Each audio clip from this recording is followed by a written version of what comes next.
찬송가 370장입니다. 찬송가 370장입니다.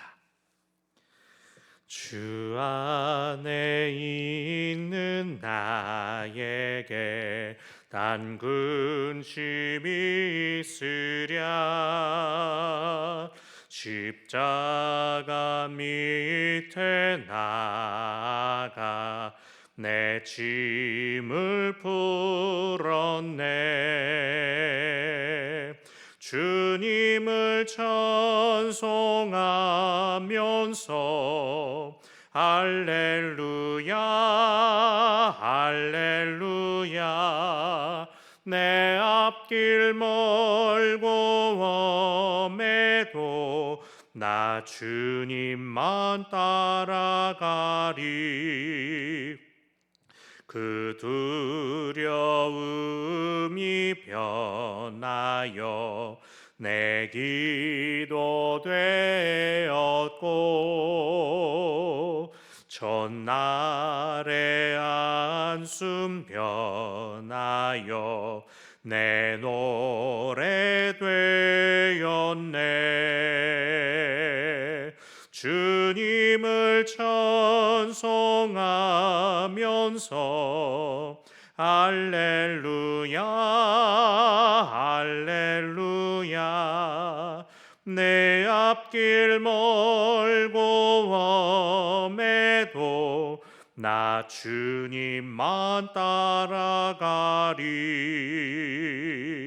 내 주는 자비하셔서 늘 함께 계시고, 내 궁핍 밤을 아시고 늘 채워주시네.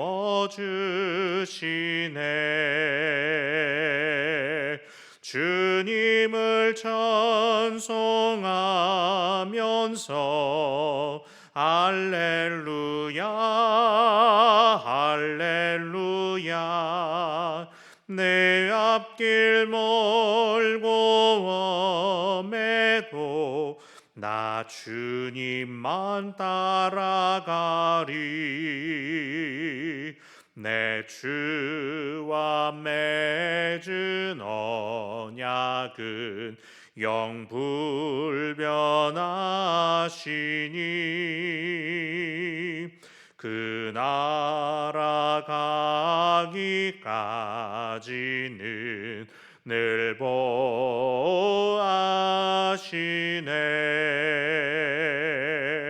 주님을 찬송하면서 할렐루야 할렐루야. 내 앞길 멀고 험해도 나 주님만 따라가리. 아멘. 오늘 주실 은혜를 사모하며 합심하여 기도하겠습니다. 감사하신 하나님 아버지께서 명절을 보내는 저희 이 월요일 날 또 온라인이지만 새벽 자리를 기억하며 또 온라인으로 예배하게 하시니, 말씀 듣게 하시니, 기도하게 하시니 고맙고 감사합니다. 또 3일 동안에 계속되는 연휴 가운데 여전히 하나님의 인도하심을 구하며 사랑하는 가족들과 친지들과 은혜로운 시간들 나눌 때에, 혹은 여전한 바쁨과 수고 가운데 있을 때에, 혹은 홀로 시간을 보낼 때에 하나님께서 그 모든 시간들, 자리들, 상황 가운데 임하시는 것을 만나고 경험하는 하나님의 사람들 저희들이 다 되게 하여 주시옵소서. 저희 육신의 상함과 저희 마음의 외로움을 헤아려 아시는 거룩하신 하나님 아버지, 주의 거룩하신 뜻과 계획하심 저희들 가운데 이루어지고 나타나는 것을 보기를 원합니다. 알기를 원합니다. 만나기를 원합니다. 아니라 우리를 붙잡으시는 하나님의 거룩하신 능력이요 저희 가운데 임하시고 저희를 주장하소서.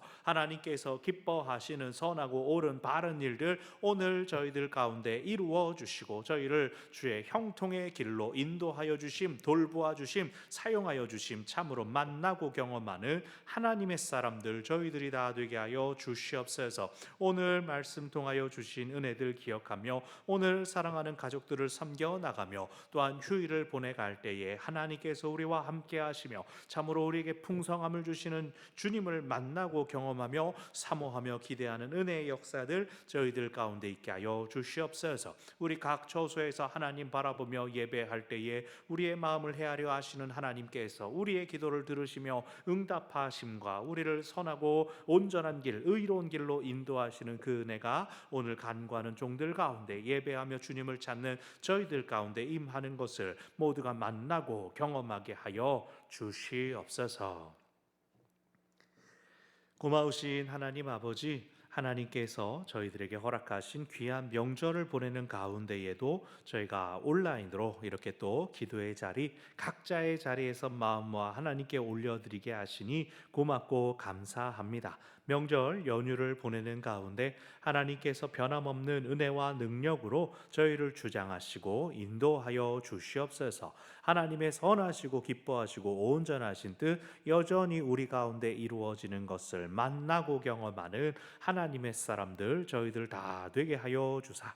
이 연휴 동안에 하나님이 주시는 쉼과 위로 풍성함이 우리 가운데 있게 하여 주시옵소서. 마음 상할까 봐 근심하고 걱정하는 모든 것들은 그 뿌리부터 하나님께서 완전히 끊어내어 주시옵소서. 오직 주님 바라보며 오직 주님 신뢰하며 오직 주님 의지하는 저희들 가운데 하나님의 선한 도우심의 역사, 능력의 역사 친히 허락하여 주시옵소서. 기도를 들어주심을 감사드리며 예수님의 이름으로 기도합니다. 아멘. 오늘 요한복음 6장 1절부터 15절까지의 말씀입니다.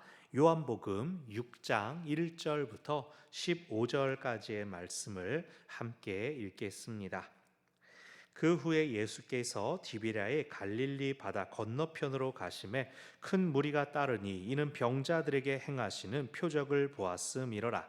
예수께서 산에 오르사 제자들과 함께 거기 앉으시니 마침 유대인의 명절인 유월절이 가까운지라.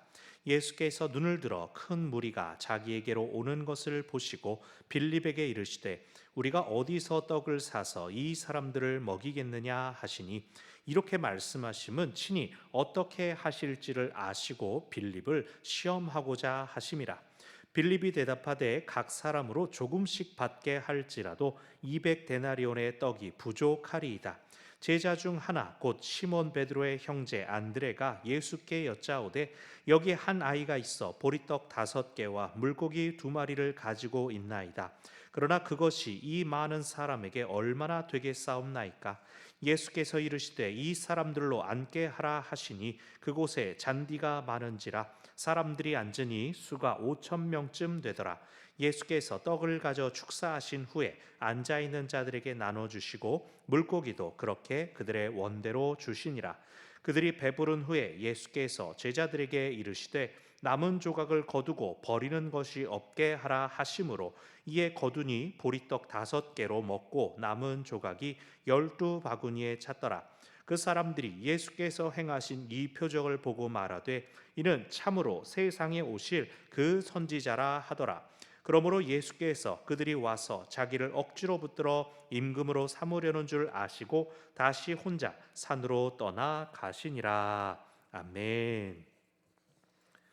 오늘 본문에 나오는 오병이어의 표적은 4개의 복음서 전체에 등장하는 유일한 기사 표적입니다. 요한복음 전체에서는 4번째로 등장하는 표적이죠.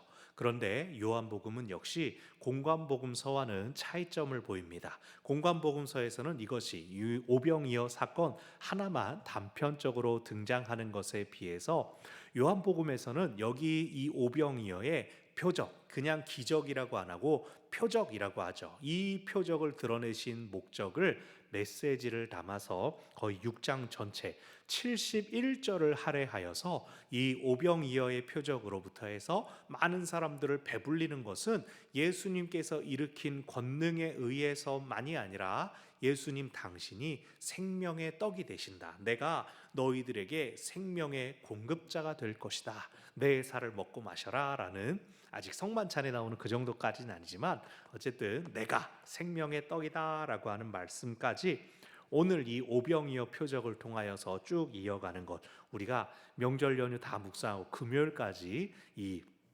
요한복음 6장을 묵상해 나가면서 주님을 만나게 될 것입니다. 이제 말씀을 보면 그 후에 1절에서 예수께서 디베랴의 갈릴리 바다 건너편으로 가셨다. 그냥 갈릴리 바다라고만 해도 되지만 요한복음은 계속해서 이것이 유대인의 명절이고 무엇이고 하는 것을 설명한다 그랬죠. 그래서 디베랴의 갈릴리 바다라고, 어떻게 보면 유대인들한테는 중의적인 표현입니다. 그냥 디베랴 바다, 디베랴 호수라고만 해도 유대인들은 알아듣지만 못 알아듣는 사람들을 위해서. 근데 그 후라고 했죠. 이전 5장에 어디 계셨습니까? 예루살렘까지 오셨습니다. 베데스다 연못에서 이적을 일으키시고 안식일과 또 당신의 아버지와 아들 관계 정체성에 대한 논쟁을 벌이신 후에 다시 갈릴리로 무대가 이동하게 됩니다. 요한복음은 시공간적인 연속성을 가지지 않는다는 것을 여러분 꼭 기억하셔야 됩니다. 그래서 어쨌든 이 사건의 배경은 갈릴리 바다에서 이루어졌다. 갈릴리 바다 곁 호수 곁에서 2절 보니까 큰 무리가 예수님을 따르고 있었다라고 하면서 병자들에게 행하시는 표적을 보았다라고 했죠. 요한복음에는 7개의 표적밖에 기록되어 있지 않지만 그럼에도 불구하고 요한복음 끝에 가면 분명히 나옵니다. 여기에 기록된 것 말고도 많은 표적을 행하셨다. 그래서 오늘 본문에 나오는 이것은 공관복음서에서 말하는 갈릴리 지방에서 많은 병자들을 고쳐주시고 가르치시고 전도하신 이야기들, 가전고라고 하는 그러한 사역들을 하신 것으로 우리가 추정을 합니다. 그래서 예수님께서 병자들을 고쳐주시자 예수님께로 사람들이 몰려들고 따라옵니다. 그리고 예수님께서는 3절에서 산에 오르셨다라고 나오죠. 산에 오르셨다라고 하는 것은 마태복음 5장에 나오는 산상수훈과도 또 비슷한 연결점을 보여주기도 합니다. 산에서 이제 역사가 일어날 거예요. 근데 4절에 특별한 표현이 들어가 있습니다. 마침 유대인의 명절인 유월절이 가까웠다. 원래 유월절이라고 하면 요한복음에서 특별히 유월절 그러면 예수님이 예루살렘에 절기 지키러 올라가시는 절기로 등장해야 되는데 6장에서는 예수님이 갈릴리에 계속 계십니다. 이것을 통해 볼 때 이 4절에서 유월절이 가까웠다라고 하는 표현은 예수님이 지금 어디에서 무엇 하시려고 가신다라고 하는 스케줄과 관련된 표현이 아니라 이 오늘 예수님의 표적, 예수님께서 하실 일이 유월절과 관계되어 있다라고 하는 것을 생각하게 되는 것입니다. 유월절이 무엇인지를 우리가 기억해야죠. 이스라엘 백성들이 애굽에서 탈출하게 된 하나님께서 구원하여 주신 구원 역사입니다. 여기 4절의 말은 예수님께서 이후의 표적을 통하여 예수님의 정체성이 무엇인가를 보여주는 것입니다. 구원자이시기도 하면서 또 그들을 먹이시는, 또 떡이 나오는 무교병을 뜯어 먹었죠. 이 모든 것들이 표현되어 있는 것이 4절의 어떤 시기적인 배경 설명입니다. 5절 예수님께서 눈을 들어 큰 무리가 자기에게로 오는 것을 보셨다. 그래서 많은 사람들이 예수님을 따르고 예수님의 말씀을 듣고 예수님의 사역 가운데 시간이 훌쩍 지나간 것을 아시게 되었습니다. 예수님께서 그럴 때 공관복음에서는 불쌍히 여기셨다, 때가 지금 이미 저물었다, 여러 표현들이 있습니다. 예수님께서 빌립에게 말씀하시며 야, 우리가 어디서 떡을 사서 이 사람들 먹여주면 좋을까? 라고 물어보십니다. 빌립한테 야, 어떡하지? 라고 물어보신 것처럼 보여요. 근데 6절에서 이렇게 말씀하시면 친히 어떻게 하실지를 아시고 빌립을 시험하고자 하심이라. 빌립이면 아마 이렇게 대답하겠지라고 하는 것을 예수님께서 아시고 야, 빌립아, 어떻게 하면 좋을까? 라고 물어보셨다는 거예요. 이 빌립은 제자들 중에서도 세상적인 지혜, 그 세상 지혜가 나쁜 지혜가 아니라 이 머리가 잘 돌아가는, 계산을 잘하는, 어쩌면 가장 현실적인 그런 지혜를 상징하는 인물입니다. 7절 빌립이 대답하되 지금 몇 사람 앉아있지? 쩌르륵 센 다음에 각 사람에게 조금씩 받게 할지라도 겨우 허기만 면할 정도만 채워주더라도 전체 다 먹으려면 200데나리온이 있어도 부족하겠습니다 라고 이야기를 합니다. 한 데나리온은 우리가 잘 아는 것처럼 노동자 한 사람의 하루 임금입니다. 200데나리온은 한 사람이 200일 동안 벌어서 모을 수 있는, 그러니까 아주 큰 돈을 이야기합니다. 빌립은 되게 돈이 많이 듭니다. 이 정도만 얘기하는 게 아니라 200데나리온 정도 있어도 그것도 부족하겠네요 할 정도로 머리가 굉장히 잘 돌아가지만 200데나리온도 없고 또 그 돈 가지고 어디서 지금 먹을 걸 다 사오겠습니까? 즉 빌립이 보여주는 것은 세상적인 지혜의 한계를 보여줍니다. 제자들은 이것을 해결할 수 있는 능력이 없습니다. 어떤 방법이 있다라고 알고 있어도 돈도 없고 가게도 없고 그런 상황이죠. 또 다른 이 제자들의 능력이 나타납니다. 8절 제자 중 하나 곧 시몬 베드로의 형제 안드레가 예수께 여쭙다. 안드레가 나오는데 여기 재밌는 것은 빌립과 안드레는 1장에서 예수님께서 부르셨던 제자들입니다. 순서는 안드레가 먼저 나왔고 그 다음에 빌립이 나왔는데 여기서 그 두 사람이 다시 등장하고 있는 것이죠. 그래서 안드레도 또 하나의 해법을 예수님께 제시합니다. 여기 한 아이가 있습니다. 그래서 보리떡 5개와 물고기 2마리를 가지고 있습니다. 그래서 아이의 도시락을 야 이거 줘봐라 그러고는 선생님 여기 이거는 있는데요 라고 말을 하는데 사실 아이의 도시락이지 않습니까? 그래서 이것은 빌립이 말한 조금씩의 그 구체적인 모습입니다. 근데 안드레도 가져와서 똑같이 말합니다. 이것이 이 많은 사람에게 얼마나 되겠습니까? 즉 이 말은 여기 있는 모든 사람들 통틀어서 지금 요거 하나 있습니다 라고 제시하는 겁니다. 그러니까 세상적인 많은 돈이 필요합니다 라고 하는 계산이든 여기 실제로 먹을 것이 조금 있습니다 라고 하는 것이든 그곳에 모여있는 사람들의 배고픔을 해결하는 것에는 아무런 도움이 되지 못한다. 그래서 제자들의 한계이기도 하고 세상적인 한계이기도 하고 현실적인 문제이기도 합니다. 사람이 해결할 수 없는 상황 가운데 예수님께서 그들의 대답을 뭐 잘했다, 계산 맞네, 여러 가지 말씀하지 않으십니다. 판단하지 않으시고 평가하지 않으십니다. 10절 이 사람들 앉혀라 라고 하여서 잔디가 많은 곳이라 앉기에 괜찮은 땅이었다라고 합니다. 사람들이 앉으니 수가 5,000명. 이 당시에 사람 카운트를 할 때는 사람으로 친 건 남자 어른들만이었기 때문에 그래서 다른 복음서들에 보면은 여자와 아이들을 빼고 5,000명이라고 더 나왔죠. 그래서 여자와 아이를 포함한다면 10,000명부터 20,000명까지 될 수 있는 어마어마하게 많은 사람들입니다. 11절 예수께서 떡을 가지고 축사하십니다. 떡에 축복 기도를 하시고 감사 기도를 하시고 이제 앉아 있는 자들에게 나누어 주십니다. 공관 복음에서는 자 이제 나눠줘라라고 제자들을 통해서 나눠줍니다. 예수님이 5,000명, 10,000명 되는 사람들 일일이 다 돌아다니면서 하기 힘드셨을 거예요. 하지만 요한복음의 저자는 예수님께서 직접 공급받은 양식을 사람들에게 나눠 주시는 것처럼 그렇게 표현하고 있습니다. 그래서 앉아 있는 자들에게 나눠 주시고 물고기도 그렇게 나눠 주시는데 11절 뒤에 중요한 표현 그들의 원대로 주시더라라고 합니다. 제자들이 계산할 때 우리 가진 것도 조금입니다. 이 사람들 그냥 조금밖에 나눠줘도 큰 돈이 있어야 됩니다라고 말했던 그 한계를 예수님은 훨씬 뛰어넘어서 그들 가운데 조금 있는 것이 원대로 마음껏 배부를 정도로 먹을 수 있을 정도로 풍성하게 나누어 주셨다.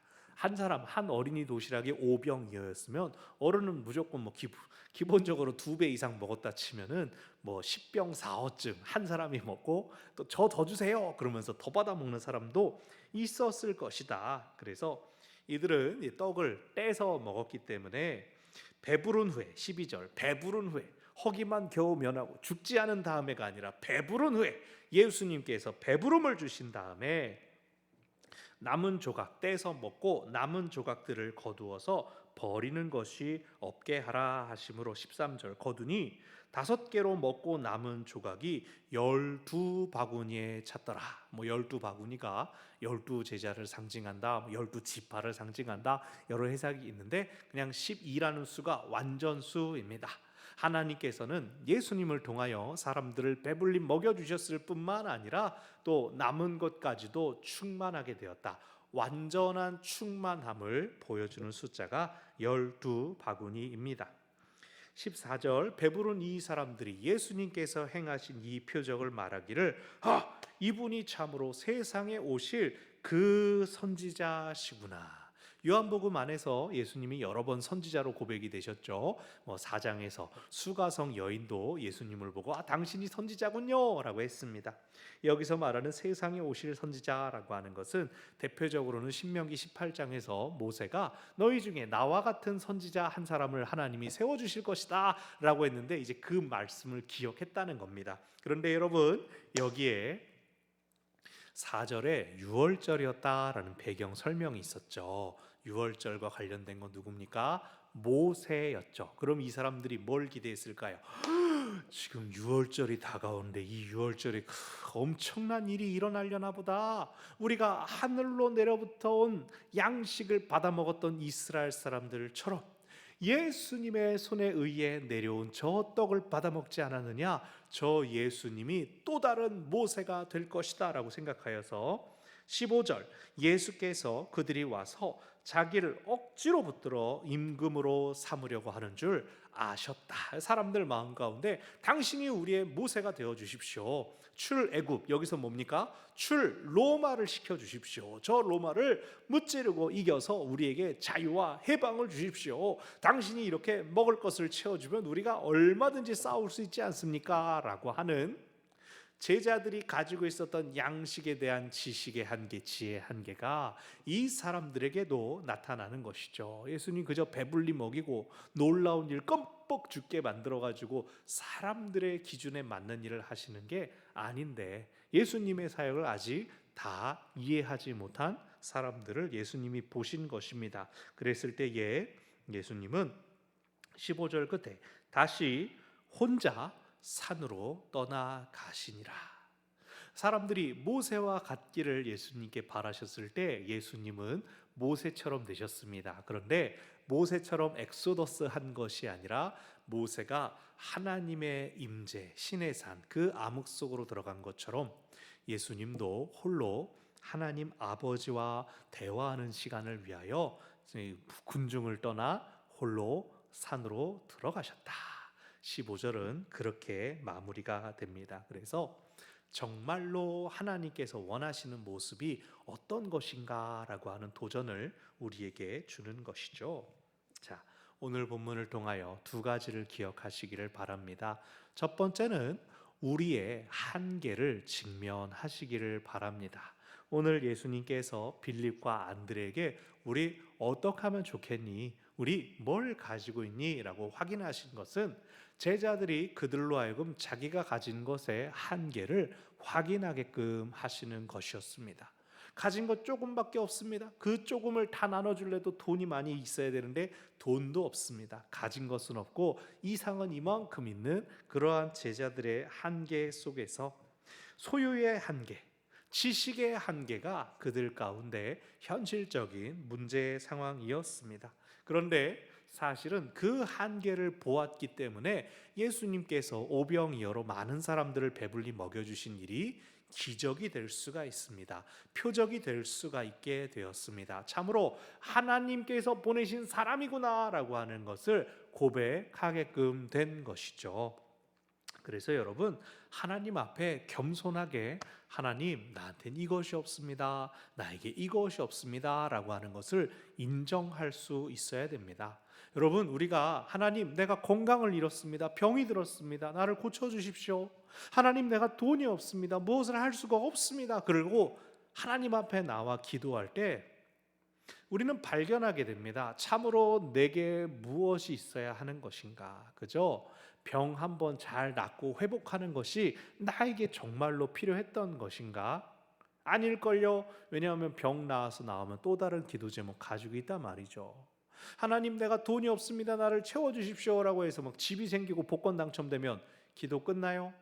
기도가 끝나도 문제고 우리는 그 다음에 또 기도하게 됩니다. 큰 돈이 생기면 이 돈 안전하게 해주세요라고 기도하고 지혜롭게 쓰게 해주세요 기도하고 기도가 끝이 없습니다. 그러한 기도는 끝이 없습니다. 계속 바뀔 뿐입니다. 그리고 내가 정말로 부족한 것이 무엇인가 그것을 여쭈어 보실 때 하나님께서 나를 완전히 채우시는 것이 무엇인가를 우리는 발견하게 된다는 것입니다. 우리의 약함을 직면해야 됩니다. 아, 내게 믿음이 없구나. 확신이 없구나. 혹은 내게 하나님을 전적으로 의지하는 예배가 없었구나. 그 모든 것들을 발견하게 됩니다. 우리가 정말로 뭐가 부족한지를 알아야 정말로 채워주시는 하나님을 만날 수가 있습니다. 그러므로 우리의 한계를 직면하는 것을 두려워하지 말고 겸손함으로 하나님 앞에 나아가는 우리 모두가 되기를 바랍니다. 두 번째로 기억할 것은 오늘 본문을 통하여 예수님 안에 있는 풍성함을 신뢰하는 우리 모두가 되기를 바랍니다. 사람들에게는 한계가 있었습니다. 이 사람들 조금씩 먹게 해줘도 그래도 우리한테 없는 큰 돈이 필요합니다 라고 하지만 예수님을 통한 귀한 역사 가운데 무슨 일이 일어났습니까? 많은 사람들이 앉아서 배불리 받아 먹기만 하여도 남는 것이 12바구니에 이르렀다라고 합니다. 하나님 안에 자유가 있습니다. 하나님 안에 충만함이 있습니다. 우리가 다음 주에 비전 트립을 준비하고 있는데 사실 처음 시작하면서 야 이거 아이들한테 항공료만 받고 이거 괜찮을 걸까 걱정을 했어요. 그런데 감사하게도 작년 우리 교회의 어떤 살림이나 형편이나 또 여러 가지 상황들이 괜찮았습니다. 계획을 짤 때 이것은 하나님께서 우리에게 허락하시는 바다. 이번 겨울, 이 봄이 되기 전에 새로운 학년과 새로운 학교들이 시작되기 전에 아이들에게 하나님께서 주시는 음성이 있을 거다. 제 안에 그 확신이 있었고 지금 풍성함 가운데 잘 준비하고 있습니다. 물론 우리 성도 여러분들께서 이런저런 귀한 도움들을 또 주시고 계신 것도 너무나 감사합니다. 여러분 덕분에 우리 아이들은 우리가 줄 수 있는 풍성함 외에 하나님이 주시는 풍요로움 그리고 하나님이 주시는 자유함을 만나게 될 것입니다. 하나님의 역사가 우리 가운데 있습니다. 그래서 예수님 말씀하셨죠. 너희가 믿음으로 내 이름으로 구한 것은 받은 줄로 믿어라. 하나님께서 우리 기도에 응답하셨습니다. 하나님께서 우리를 위해 우리를 채워주실 것을 이미 예비하고 계십니다. 바른 기도, 옳은 기도, 하나님께서 기뻐하시는 기도로 주님 앞에 나아가십시오. 내게 정말 부족한 것이 무엇인지 알게 하여 주십시오. 그렇게 구하며 주님 앞에 나갈 때 하나님께서 친히 우리를 채워주시고 우리가 6장을 통해 계속 만나겠지만 참 생명의 떡이 되시며 참 우리에게 생명을 주시는 주님을 만나는 그 은혜가 있을 것입니다. 그러한 은혜를 기대하고 사모하는 우리 모두가 되기를 바랍니다. 아멘.